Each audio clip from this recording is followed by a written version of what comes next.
Welcome back to Radonc Smart Review, Thoracic Edition. Glad to be back. This is a really critical topic today. Yeah, it really is.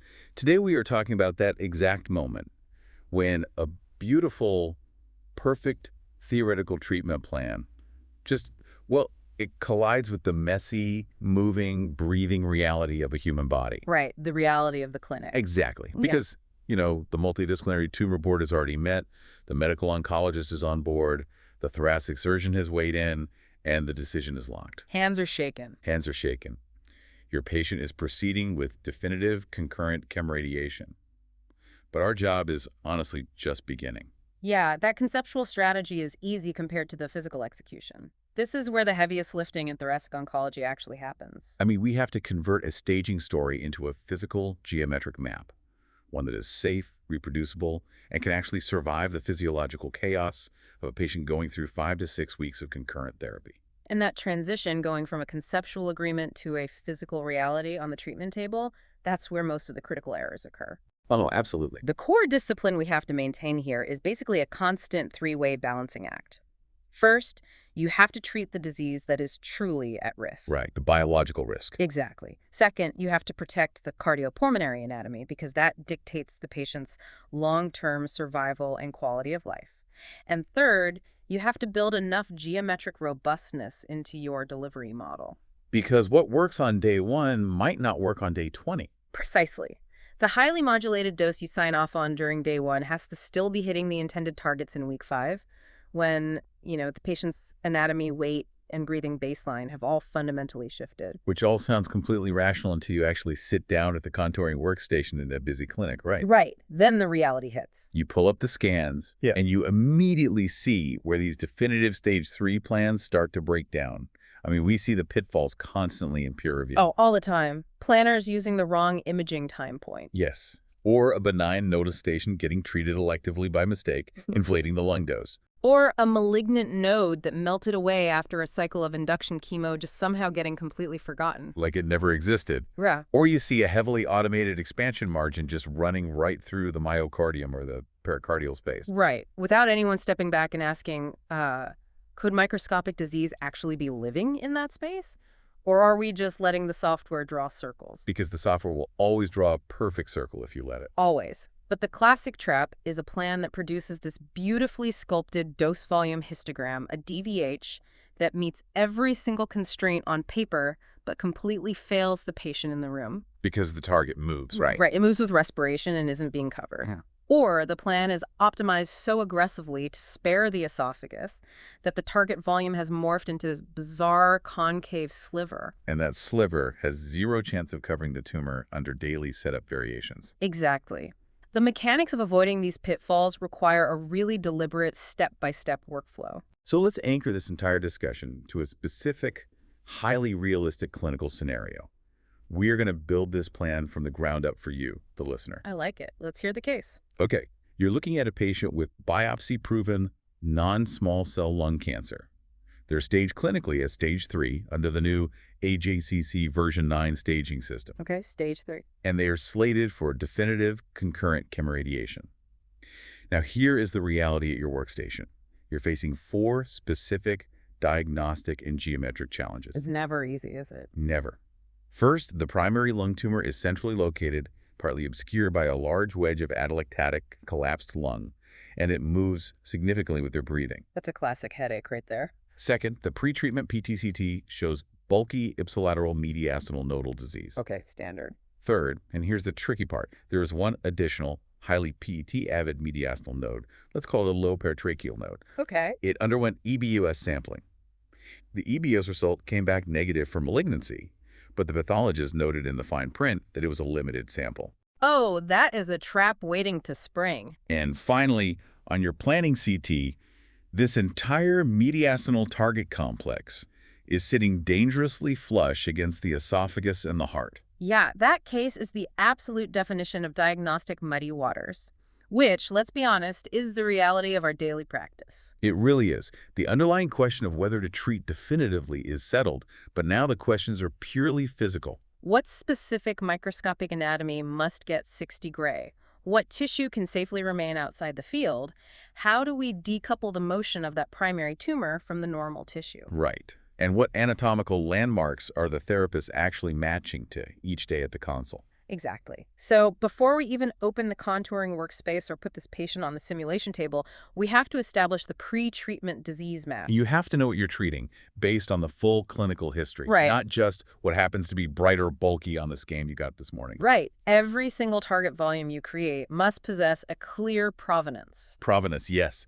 I love that word for this. It's essential.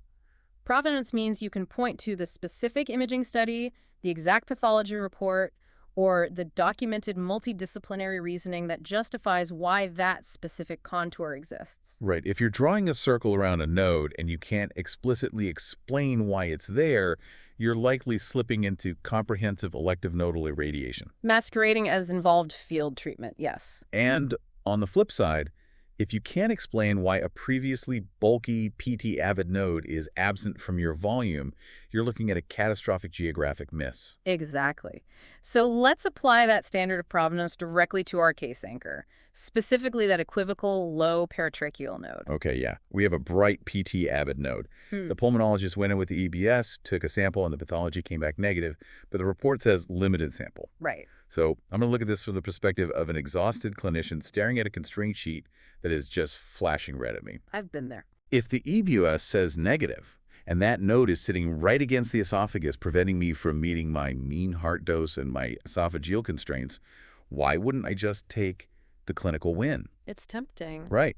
Why not just accept the negative biopsy at face value, exclude the node, and save this patient from severe acute esophagitis? The temptation to accept a convenient negative result is immense, particularly when your constraints are failing. But you have to ruthlessly interrogate the provenance of that negative biopsy. This is not a true negative. No, it's not. A limited negative EBUS sample does not magically overrule a convincingly positive PET scan in a patient with known stage 3 disease. Right. The physical realities of an EBUS procedure are complex. You have a pulmonologist threading a bronchoscope, using ultrasound, passing a fine needle into a lymph node that is actively moving. Moving with breathing, beating with the heart. It's not a static target. Exactly. So you have to ask a series of rigorous, uncomfortable questions. Did the bronchoscopist actually hit the intended station? Or did the needle deflect off the nodal capsule? And even if they did penetrate the node, what did they actually aspirate? Right. Did they just pull back necrotic debris from the center, missing the malignant clone entirely? Which leads directly to the question of specimen adequacy. Did the pathologist see actual lymphoid tissue in the sample? That's the kicker. If the report says limited and there are no lymphocytes present, they didn't biopsy a lymph node. They biopsied the fat next to the node, or the needle passed straight through it. So a negative result on a sample with no lymphoid tissue is just a non-diagnostic result. It's not a true negative. Exactly. Furthermore, you have to ask, is there a compelling, documented, benign explanation for why that specific node is metabolically active? Like sarcoidosis. Sarcoidosis, active tuberculosis, or a recent severe pneumonia that would explain intense FDG uptake in that exact spot. You can't just throw up your hands, average the possibilities into some vague middle ground and say, well, maybe it's cancer, maybe it's reactive. Let's just leave it out to keep the esophageal V60 low. No, absolutely not. If the inclusion or exclusion of that specific nodal station fundamentally alters the clinical stage or the field design, you go back to the multidisciplinary team. You request definitive staging. Right. If they're fit enough, maybe they need a mediastinoscopy or a repeat EBUS with rapid on-site evaluation by a cytopathologist. You exhaust the diagnostic avenues. But, okay, let's play devil's advocate. Let's say we've done that. The surgeon says a mediastinoscopy is too high risk and a repeat EBUS isn't feasible because the patient's pulmonary status is deteriorating. We are genuinely stuck with the uncertainty. If the clinical uncertainty genuinely cannot be resolved and the pre-treatment imaging remains highly suspicious in the context of known locoregional disease, the safest oncologic decision is to include the node. Really? just bite the bullet on the toxicity. Yes, you document the uncertainty exhaustively in your simulation note, explaining that the risk of a geographic miss outweighs the risk of incremental toxicity. You include it, and you manage the esophagitis. Right, because what you absolutely cannot do is substitute comprehensive elective nodal irradiation for rigorous diagnostic reasoning. Right, you don't just throw a wide margin around the entire mediastinum because you're unsure. You target the specific suspicious station, you justify it, and you move forward. That is a crucial distinction between imaging suspicion and pathological proof. A bright node on a PET scan isn't definitive proof of cancer, but a non-diagnostic limited needle aspirate is certainly not definitive proof of a benign node either. Exactly. It requires active clinical reasoning. So we have our disease map. We know exactly what anatomy needs 60 gray. Now we have to transition to the physical reality of the simulation. The disease map dictates the what, but the simulation dictates the how. Right. How do we capture this moving target in a breathing human being? A defensible thoracic simulation has to reliably answer 3 physical questions. Where is the disease in 3-dimensional space? What is the full envelope of its respiratory motion? And this is key. Can the patient reproduce this exact physical posture for 30 consecutive fractions? The baseline standard is supine, custom immobilization with the arms elevated out of the beam paths, right? Whenever anatomically feasible. Yes, whenever anatomically feasible is the operative phrase there. Because we've all seen the patient with a frozen shoulder or apical chest wall pain. If they are grimacing and trembling with their arms above their head during the simulation, they are not going to hold that position for 5 weeks. No chance. If the position isn't comfortable enough to be completely reproducible, the immobilization is actively working against you. If they shift their weight to relieve shoulder pain during a VMAT arc, your margins are compromised. So you select a stable alternative arms down by their sides? Yes, it forces your dosimetrist to use different beam arrangements to avoid the thickest part of the humerus, but you accept that dosimetric challenge in exchange for physical reproducibility. Once they're immobilized, we need the 4D-CT to measure the respiratory motion. We measure the actual displacement. And intravenous contrast is a critical component here, isn't it? It's indispensable in the thorax, especially in the mediastinum. You're trying to distinguish a bulky, malignant lymph node from the superior vena cava or the ascending aorta. On a non-contrast CT, it's all just the same shade of gray. Just one homogeneous gray mass. Contrast gives you the strict anatomical boundaries to carve your high-dose volume safely away from the great vessels. So this brings us to motion management. We have tools, creating an internal target volume, or ITV, mid-position algorithms, respiratory gating, and deep inspiration breath hold, or DIBH. Right? Now, I want to highlight the incredible seduction of the breath hold technique. Seduction is the perfect word for it. Right. From a pure dosimetric perspective, a breath hold plan looks phenomenal on day 1. You force the patient to take a deep breath, it inflates the lungs, pushing normal lung tissue out of the field. The target is smaller because you don't have this massive motion envelope. Your margins are tight, the heart drops away from the target, it just looks perfect on the screen. Yeah. So why wouldn't we utilize breath hold on every single patient to shrink the target? Because in the context of definitive concurrent chemoradiation, breath hold is frequently a massive clinical trap. Really, a trap. A smaller nominal target volume is radically unsafe if the patient cannot reproduce that exact respiratory maneuver with millimeter precision every single day. Right, week 1 is very different from week 5. Exactly. You have to project the patient's state forward into the future. By week 4, they're facing cumulative fatigue, nausea from the chemotherapy. They likely have grade 2 esophagitis, so swallowing hurts. Their pulmonary function might be depressed from acute pneumonitis. So if they manage a flawless 25-second breath hold while they were feeling okay during simulation. But by fraction 22, they can only muster a shaky, erratic 10-second breath hold because they are exhausted and in pain. Then what happens? Your beautifully tight, highly conformal target margin is now missing the tumor entirely.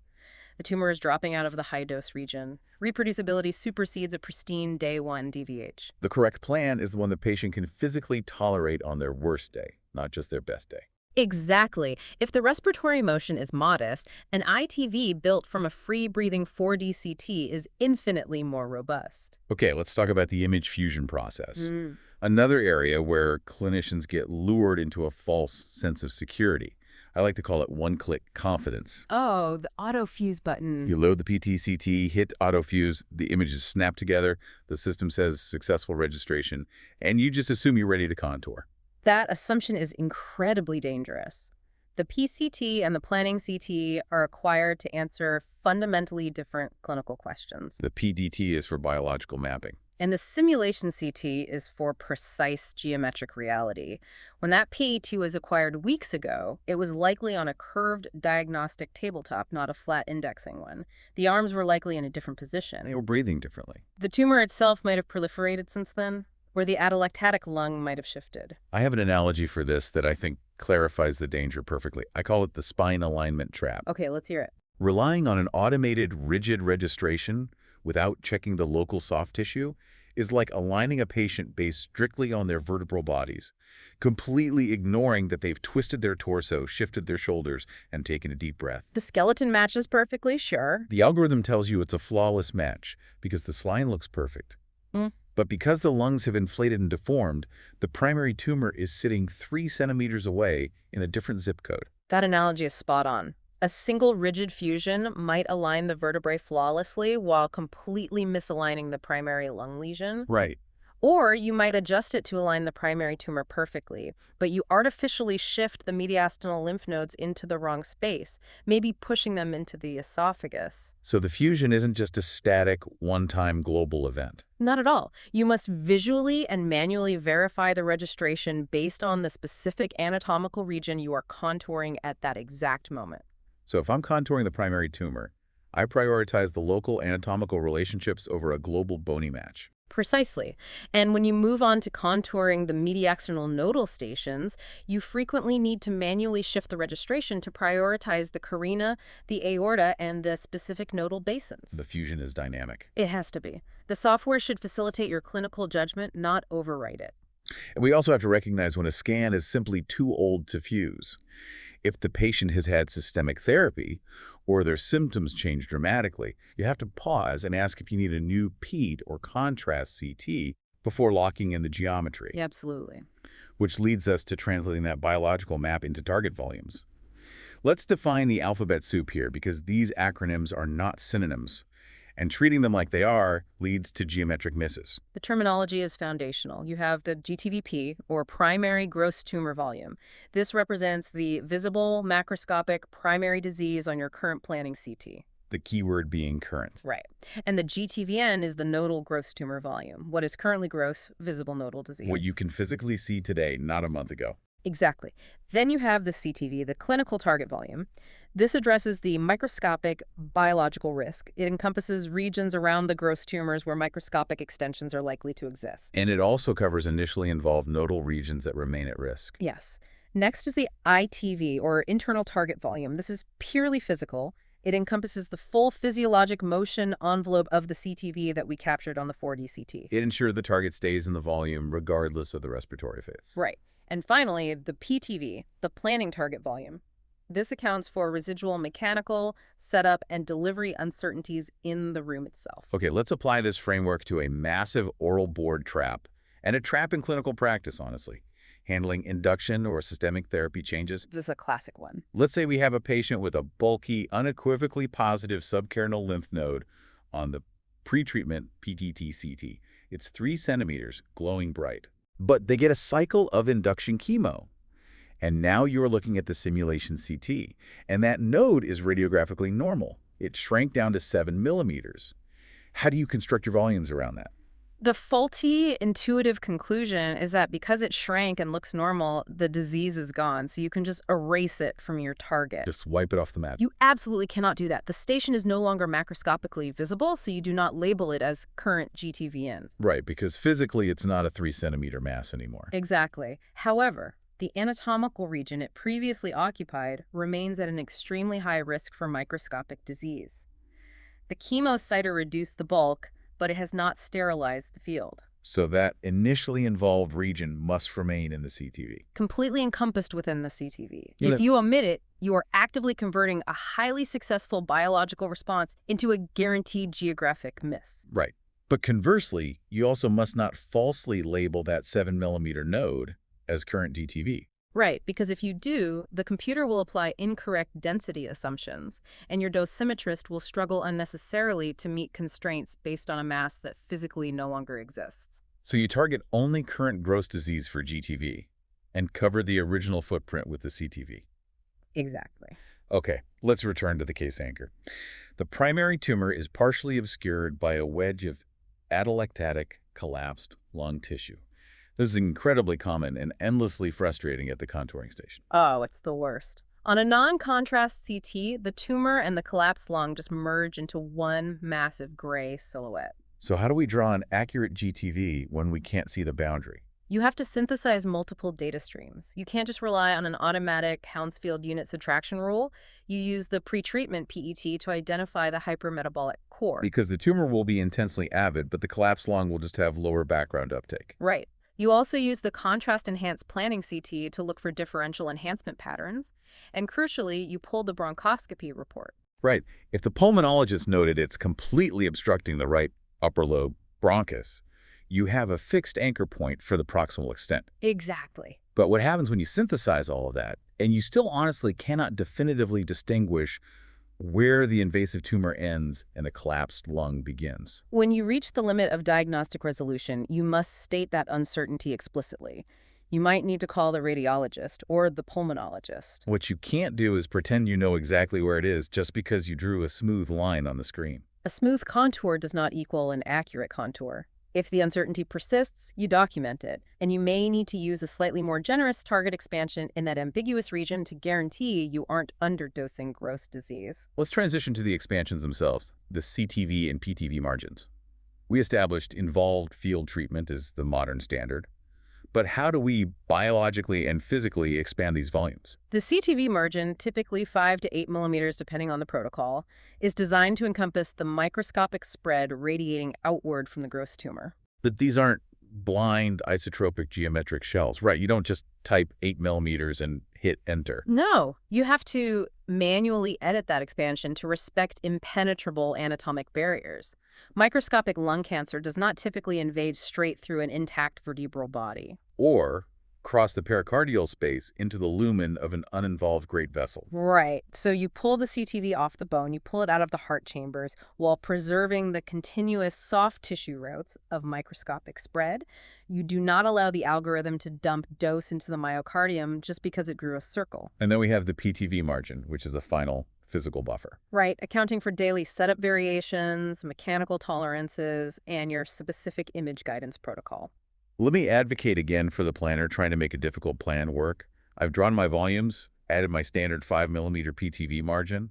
I sent it to dosimetry, and the esophageal constraint is feeling hard. I know where this is going. The dosimetrist asks, can I just shave the PTV margin down? Can I change it from 5 to 3 millimeters just along the edge of the esophagus so the constraint passes? Shaving a validated PTV margin to pass a constraint is one of the most fundamentally dangerous practices in radiotherapy. It's not a flexible suggestion. No, it is a strict physical calculation derived from the Van Herk formula.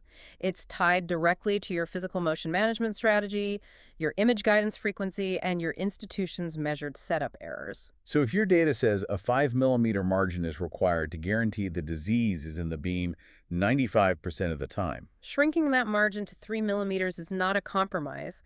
It is an active decision to miss the tumor. you're basically lying to the treatment planning system to make the spreadsheet turn green. Precisely. You are prioritizing the appearance of safety on paper over the reality of oncologic coverage in the patient. You never shrink a physically validated PTV margin merely to rescue a failing DVH. If it fails, you find legitimate physical solutions, different beam arrangements, robust optimization, or accepting a slightly higher risk of esophagitis. Or you discuss it with the multidisciplinary team, but you don't intentionally compromise coverage. Which leads right into the prescription and plan appraisal. We've locked in the target volumes.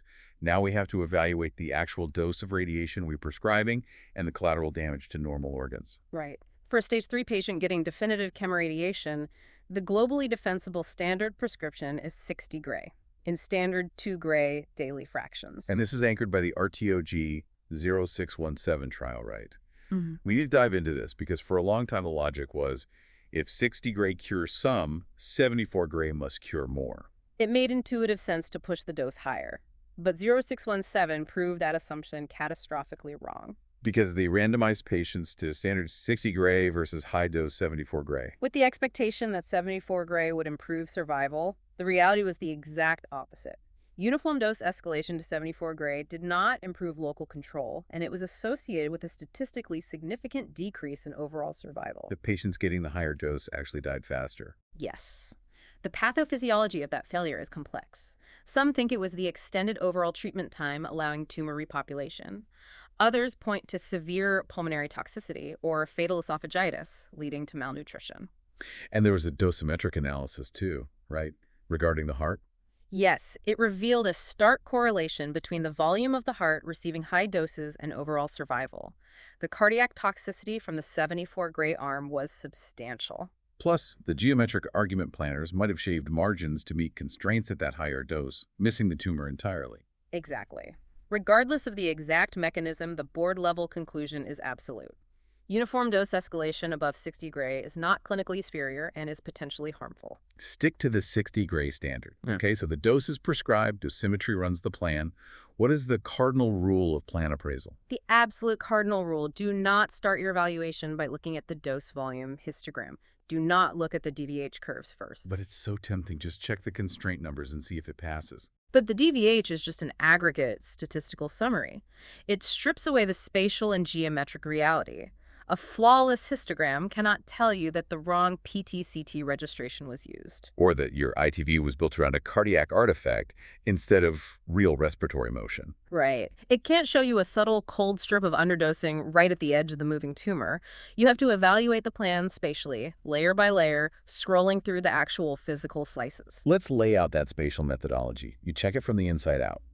First, does the gross disease receive the full intended dose? Second, evaluate the microscopic risk layer, the CTV. Is it adequately covered? Third, analyze the motion envelope, the ITV. Is the dose robust enough? And finally, if a critical organ forces you to make a dosimetric compromise on the PTV margin, you need to know exactly which underlying biological layer is being sacrificed. Because a statement like the PTV coverage is a little low near the esophagus is useless. Right.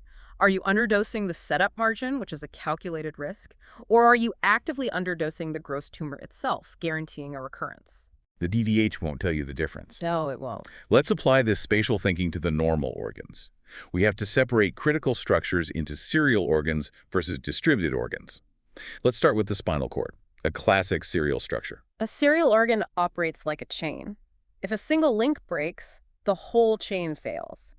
The spinal cord has a strict, hard maximum point dose limit, typically around 45 to 50 gray. Right. A focal overdose to even a millimeter-sized volume can cause irreversible radiation, myelopathy, and paralysis. You never casually accept a hotspot in the cord just because the mean dose looks low. The mean dose to a serial organ is completely irrelevant. Exactly. Now, structures like the esophagus and central airways present a more complex challenge. They have both serial and parallel characteristics. So you evaluate the maximum focal point dose, but also the longitudinal and circumferential value. Right. If your high-dose target just grazes the anterior wall of the esophagus on one side, that patient will likely experience manageable esophagitis. But if it wraps circumferentially around the entire esophagus for 5 centimeters? That's completely different. A single-point dose metric on a DVH won't tell you the difference between a week on a liquid diet and a catastrophic tracheoesophageal fistula. You have to look at the dose color wash on the physical slices. Yeah. Which brings us to distributed parallel organs, the lungs and the heart, and the classic lung V5 versus lung V20 debate. Let's get into it. Let's frame it with 2 competing plans for our case anchor. Plan A uses simple anterior-posterior beams.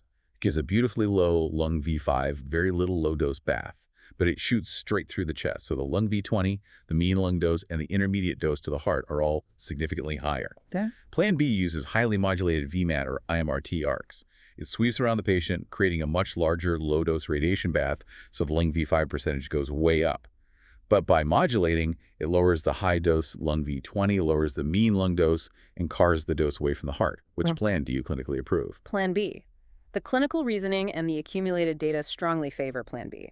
You have to analyze the heart and the lungs as an integrated, coupled cardiopulmonary system. Right, they aren't separate competing problems. The lung V20 and the overall mean lung dose are the metrics most consistently linked with symptomatic radiation pneumonitis. Which is a severe inflammatory cascade. Yes. The V20 is a much stronger predictor of this than the V5 low-dose bath. Furthermore, cardiac exposure, especially the V30 or V50, and mean heart dose correlates directly with overall survival and late major adverse cardiac events. Radiation causes microvascular ischemia, leading to heart failure. Exactly. So the critical mistake is treating the V5 metric as the ultimate arbiter of lung safety at the expense of ignoring the more dangerous high-dose lung and cardiac exposures. So you accept the modestly higher V5 in Plan B to protect the core functional reserve of the patient, while maintaining target coverage. You do. The V5 isn't totally irrelevant.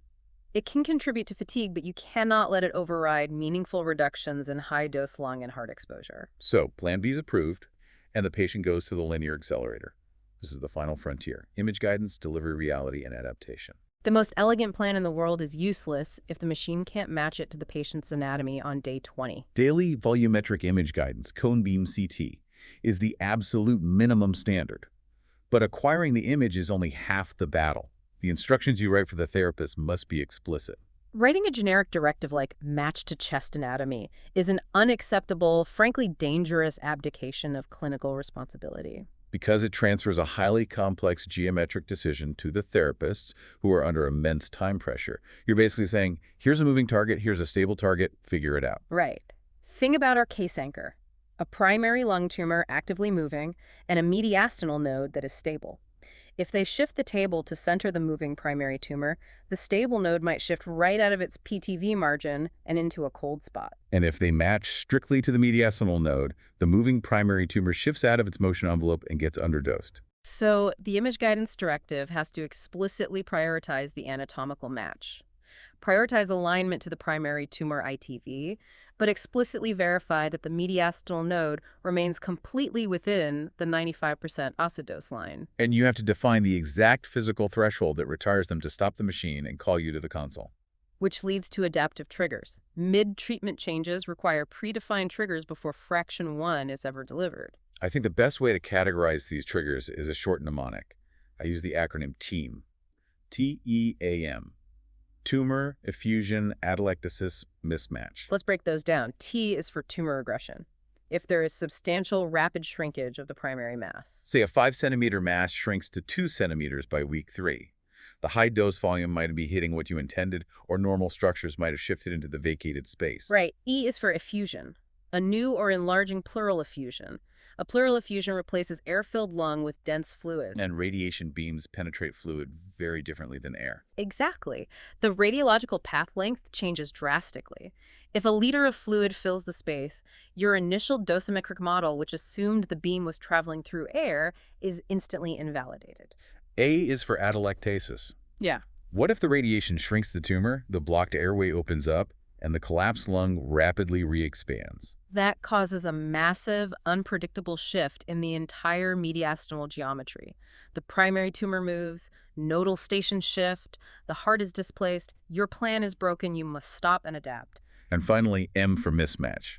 A persistent, systematic target mismatch that cannot be resolved with your margins. If the therapists document for 3 consecutive days that they can align the primary tumor, but the mediastinal node is sitting a centimeter outside the field, your setup model has failed. You have to trigger a physician review. Any persistent anatomical change that renders the original dose distribution inaccurate requires you to pause, investigate, and potentially replan. And identifying these trade-offs highlights the necessity of early peer review. If peer review happens at the end of week 2, when it's operationally difficult to revise the plan, it defeats the purpose. Pre-treatment or very early peer review is a vital patient safety mechanism. It allows the team to document unresolved trade-offs openly. Okay, we're entering the final segment. Let's synthesize this into a rapid-fire clinical wrap-up. I'll present 3 clinical scenarios based on what we've discussed, and you break down the definitive management strategy. Let's do it. Scenario 1. A patient received induction systemic therapy prior to simulation. A bulky mediastinal node that was unequivocally involved on the baseline PT-CT has completely regressed and is no longer visible on the planning CT. How does this alter volume construction? The current residual gross nodal disease dictates the GTVN, which is 0. However, you must preserve the initially involved pre-treatment nodal footprint within the CTV. You do not omit it, and you do not falsely label the empty space as current gross tumor. Perfect. Scenario 2. Our case anchor, a highly PEAT-avid mediastinal node. EBUS sampling is negative but limited, lacking lymphoid tissue. It's dangerously close to the heart and esophagus. You cannot casually omit that node to improve the DVH. You confirm the intended station was sampled, verify nodal tissue is present, and search for a benign explanation. If the uncertainty cannot be resolved and the PET is suspiciously bright, inclusion is the safer oncologic choice over a geographic miss. Document the uncertainty, but treat the risk. Scenario 3. Plan A has the lowest lung V5, but higher lung V20, higher mean lung dose, and intermediate dose heart exposure. Plan B increases the V5 low-dose bath via modulated ARCs, but significantly reduces high-dose lung V20, mean lung dose, and intermediate heart dose. Plan B is the stronger clinical plan. You must actively manage the coupled cardiopulmonary trade-off. Lung V20 and mean lung dose are linked with severe pneumonitis, and intermediate heart exposure drives late cardiac morbidity. Do not let the single V5 metric dominate. Let's cement this with the 6 core clinical pearls from this review. Pearl 1.